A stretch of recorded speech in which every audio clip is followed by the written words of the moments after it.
ایک دفعہ کا ذکر ہے کہ ایک کسان کے پاس ایک ہنس تھا جو روزانہ ایک سونے کا انڈا دیتا تھا۔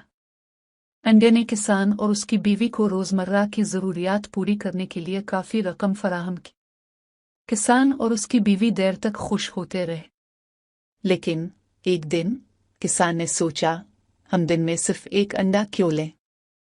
ہم ان سب کو ایک ساتھ کیوں نہیں لے سکتے اور بہت سارے پیسے کما سکتے ہیں؟ کسان نے اپنی بیوی کو اپنا خیال بتایا اور وہ بے وقوفی سے راضی ہو گئے۔ پھر اگلے دن جیسے ہی ہنس نے اپنا سنہری انڈا دیا، کسان کو تیز دھار چاقو سے مارا۔ اس نے ہنس کو مار ڈالا اور اس کا پیٹ کاٹ دیا، اس امید پر کہ اس کے تمام سونے کے انڈے مل جائیں گے۔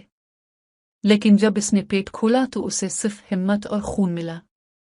کسان کو جلدی سے اپنی احمقانہ غلطی کا احساس ہوا اور اپنے کھوئے ہوئے وسائل پر رونے لگا۔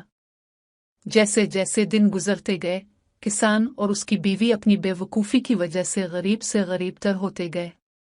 کہانی کا اخلاق: سوچنے سے پہلے کبھی عمل نہ کریں۔